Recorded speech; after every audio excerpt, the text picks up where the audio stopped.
দেখো ইন্দিরা, আমরা কিন্তু সেই ছবি দেখানোর চেষ্টা করছি তোমাদেরকে, একদম একদম গ্রাউন্ড রিপোর্ট। গাড়ির দরজা, ফাইনালি গাড়ির দরজা খোলা হয়েছে এবং গাড়ির ভেতর থেকে যিনি গাড়ির চালক তিনি কিন্তু বেরিয়ে আসছেন। একদম একদম দেখো দেখো ইন্দিরা, দেখতে পাচ্ছ যে গাড়ির ভেতরে কিন্তু একেবারে যিনি গাড়ির চালক তিনি উপস্থিত রয়েছেন এবং গাড়ি সরিয়ে কিন্তু ডালপালা সরিয়ে উদ্ধার কাজ চালানো হচ্ছে এবং উদ্ধারকারীরা সেখান থেকে কিন্তু যিনি ভেতরে গাড়ির চালক রয়েছেন তারা কিন্তু জানালেন যে গাড়ির ভেতরে গাড়ির চালক মজুদ রয়েছেন এখনো। এবং দেখো দেখো ইন্দিরা, আমরা কিন্তু সেই ছবি দেখানোর চেষ্টা করছি তোমাদেরকে, একদম একদম গ্রাউন্ড রিপোর্ট। গাড়ির দরজা, ফাইনালি গাড়ির দরজা খোলা হয়েছে এবং গাড়ির ভেতর থেকে যিনি গাড়ির চালক তিনি কিন্তু বেরিয়ে আসছেন। দীর্ঘক্ষণ ধরে গাড়ির ভেতরে আটকে ছিলেন। দাদা একটু এগিয়ে, দাদা একটু এদিকে আসুন, এদিকে আসুন দাদা একটু। দাদা ঠিক ঠিক কি হয়েছে? এই সামনে একটা গাড়িতে গাছ পড়েছে, তখনই ঝড় বৃষ্টি হয়, তারপরে এই বাস দাঁড়িয়ে যায়, পুরো লম্বা লাইন লেগে জাম পড়ে যায়। তারপর আমি কোনো পজিশন পাইনি পেলানো, তা আমি গাড়ির ভিতরেই, গাড়ি আমার স্টার্ট আছে, তখনই ঠালটা দুম করে পড়ে। তখন থেকে আপনি কতক্ষণ ধরে গাড়ির ভেতরে আটকে? গাড়ির মধ্যে 1.5 ঘন্টা উপর হয়ে গেছে। 1.5 ঘন্টা ধরে? 1.5 ঘন্টা। তখন আমাদের অফিসকে জানালাম এই পজিশন, গাড়ির উপরে গাছ পড়েছে, কিন্তু আমি ঠিক আছে, আমার কোনো ক্ষতি হয়নি, যা হয়েছে গাড়িটা ক্ষতি হয়েছে। কি নাম আপনার? আমার নাম ধর্মেন্দ্র। কিরকম অভিজ্ঞতা এটা? ভয়াবহ অভিজ্ঞতা? হ্যাঁ, ভয় লেগেছিল, যখন গাছ পড়ে তো স্বাভাবিক ভয় লাগবে, ভয়টা তো এরকম লেগেছে। তারপরে দেখছি যে না, আমার গাড়ির ছাদ ঠিক আছে, ছাদটা চাপ পড়েনি, যা হয়েছে সামনে দিয়ে হয়েছে। একেবারেই ইন্দিরা দেখো, আমরা কিন্তু সেই ছবি দেখাচ্ছি যেখানে যে গাড়ির চালক, আপনার নাম কি বললেন? ধর্মেন্দ্র রায়। ধর্মেন্দ্র, তিনি কিন্তু দীর্ঘক্ষণ গাড়ির ভেতরে আটকে ছিলেন, প্রায় 1.5 ঘন্টা তিনি গাড়ির ভেতরে আটকে ছিলেন। দিয়ে অবশেষে উদ্ধার কার্য দল তারা কিন্তু গাছ কেটে এখান থেকে গাড়ি থেকে সেই ব্যক্তিকে বার করলো। আমরা একদম সেই ছবি দেখাচ্ছি। আরেকজন আমাদের সাথে গাড়ি চালক আছেন। দাদা আপনি কি গাড়ির মধ্যে? हाँ, मैं गाड़ी में क्या अंदर था, गाड़ी चला रहा था और अचानक पेड़ गिर गया। हाँ, पूरा अचानक से पेड़ गिर गया। কিভাবে বেরোলেন আপনি গাড়ি থেকে? आगे का हम अंदर थे, गाड़ी के अंदर थे, फिर आगे का पूरा शीशा डैमेज हो गया है, तो फिर मैं विंडो से बाहर निकला हूँ। গাড়ি জানলা দিয়ে বাইরে এসেছেন? हाँ। কতক্ষণ ধরে আটকে ছিলেন ভেতরে? हिंदी क्या बोल रहे दादा? कितने देर तक गाड़ी के अंदर थे? करीब 20 मिनट के अंदर थे, 20 मिनट तक, आधा घंटा तक गाड़ी में फंसा हुआ था। দেখো ইন্দিরা, এই মুহূর্তে কিন্তু আবহাওয়ার পরিস্থিতি আবারও খারাপের দিকে যাচ্ছে, আবারও বৃষ্টি শুরু হয়ে গিয়েছে। আমরা আরো একজনের সাথে কথা বললাম যে যিনি গাড়ির ভেতরে আটকে ছিলেন তিনি গাড়ির জানলা ভেঙে বেরিয়ে এসেছেন এমনটা বলছেন। এখনো কিন্তু উদ্ধার কার্য চলছে, একেবারে চেইন স দিয়ে, মানে গাছ কাটার যে যন্ত্র তা দিয়ে কিন্তু গাছ কেটে কেটে কিন্তু গাড়ির ভেতর থেকে উদ্ধার কার্য চালানো হচ্ছে। দু তিনটি গাড়ি, সেই গাড়িগুলির উপরে কিন্তু গাছ ভেঙে পড়েছে। একটি বাস সেটি দাঁড়িয়ে রয়েছে। দু লেনের রাস্তা বন্ধ করে দিয়ে এখন 1 লেন দিয়ে কিন্তু গাড়ি যাতায়াত করছে। এই মুহূর্তে যা পরিস্থিতি, সেই পরিস্থিতির একদম গ্রাউন্ড জিরো চিত্র তুলে ধরছি। শহর কলকাতায় ভর দুপুরেই কিন্তু একেবারে দমকা ঝোড়ো হাওয়া।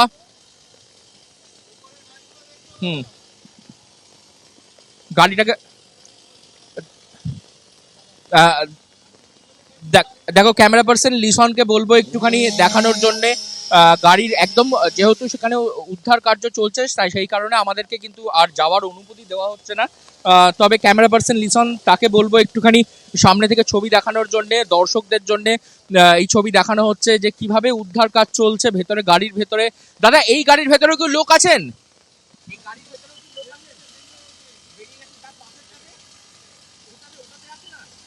কেউ নেই।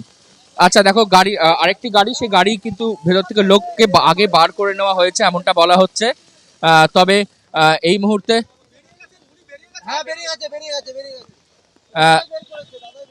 দেখো একটি গাড়ি থেকে কিন্তু লোক আটকে ছিল, তারা উদ্ধার কাজ করে, উদ্ধারকারী টিম যারা বিপর্যয় মোকাবিলা দপ্তর কলকাতা পুলিশের, তারা কিন্তু ইতিমধ্যেই বার করেছেন, একজনকে বার করে নিয়ে এসছেন, আরেকজন গাড়ির কাঁচ ভেঙে বেরিয়ে এসছেন এবং এখনো উদ্ধার কাজ চলছে।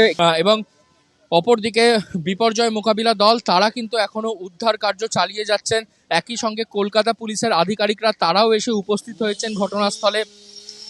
চেইন স দিয়ে কিন্তু গাছ কাটা চলছে এই মুহূর্তে এবং চেইন স দিয়ে গাছ কেটে কেটে কিন্তু একটি বাস থেকে এবং 3টি গাড়ি, সেগুলি পরপর এখানে রয়েছে। গাড়ির ছবি কিন্তু আমার ক্যামেরা পার্সন লিসন দেখাচ্ছে যে গাড়ির অবস্থা গাড়ি কিন্তু এখনো অন রয়েছে, গাড়ির ওপরে কিন্তু যেভাবে গাছ ভেঙে পড়েছে, গাছের মোটা মোটা ডাল ভেঙে পড়ে রয়েছে। কোনো ক্রমে প্রাণে বেঁচেছেন গাড়ির চালক।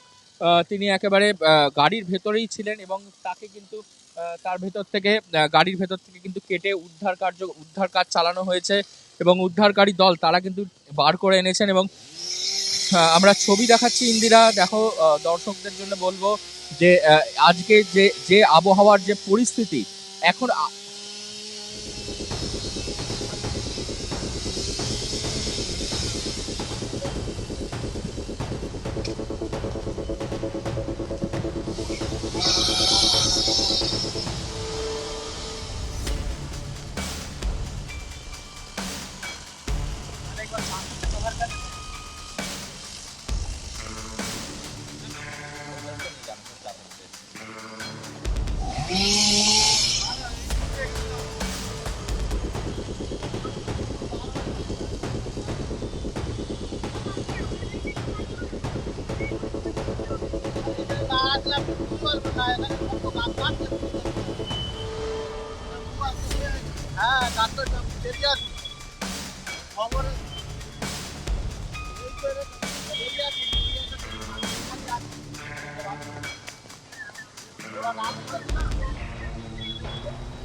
ইন্দিরা, বৃষ্টি কিন্তু এখনো চলছে এবং আকাশের যে মুখ সে মুখ কিন্তু একদম ভার, ঘন কালো মেঘ এখনো রয়েছে আকাশের মধ্যে এবং একটু আগেই একটু বৃষ্টি থেমেছিল, তবে এখনো কিন্তু আবারও বৃষ্টিপাত কিন্তু আবারও বাড়তে শুরু করেছে এবং বিপর্যয় মোকাবিলা দল কলকাতা পুলিশের তারা কিন্তু এখনো গোটা এলাকার যেভাবে একের পর এক গাছ পড়ে রয়েছে তারা কিন্তু সেই গাছ কেটে কেটে সরাচ্ছেন এবং এই রাস্তা কিন্তু পরিষ্কার করার চেষ্টা চালাচ্ছেন। তবে ইতিমধ্যে কিন্তু যান চলাচল সেটাকে কিন্তু একদিক দিয়ে রাস্তার 2 ওয়ে রাস্তা, 2 লেনের রাস্তা, একদিক দিয়ে গাড়ি যায় অন্যদিক দিয়ে গাড়ি আসে, এক্ষেত্রে দাঁড়িয়ে কিন্তু এটাকে একদিক দিয়ে 1 ওয়ে করে দেওয়া, একই রাস্তার ওপরে কিন্তু যাওয়া এবং আসা পুরোটাই করা হয়েছে, যার ফলে কিন্তু যান চলাচলে খানিকটা ব্যাহত ঘটেছে এবং প্রচুর পরিমাণে গাড়ি রাস্তার ধারে ছিল তাদের উপরে কিন্তু গাছ এসে পড়েছে এবং একেবারে যে ছবি আমরা দেখাচ্ছিলাম চলন্ত বাসের উপরে গাছ পড়ে গিয়েছে, সেই যে ছবি, যে চলন্ত বাসের উপর থেকে গাছের ডাল সরানোর চেষ্টা চলছে, সেই বাসটা কিন্তু যাচ্ছিল এই রাস্তা দিয়ে, তার উপরে হঠাৎ গাছ ভেঙে পড়ে এবং তৎক্ষণাৎ যদিও বা যেটা জানা যাচ্ছে কোনো যাত্রীদের কোনো ক্ষতি হয়নি, তবে যাত্রীদের মধ্যে একটা আতঙ্ক ছড়িয়ে পড়ে। অপরদিকে সামনেই যে সাদা রঙের গাড়ি যেটা আমরা দেখাচ্ছি সেই গাড়ির ভেতরে গাড়ির যে ড্রাইভার তিনি আটকে ছিলেন এবং গাড়ির ড্রাইভারকে গাছ কেটে তারপরে বিপর্যয় মোকাবিলা বাহিনী তারা কিন্তু সেই গাড়ির ড্রাইভারদেরকে বার করেছে। একবারে আজ তাক বাংলার ক্যামেরায় সেটা ধরা পড়েছে।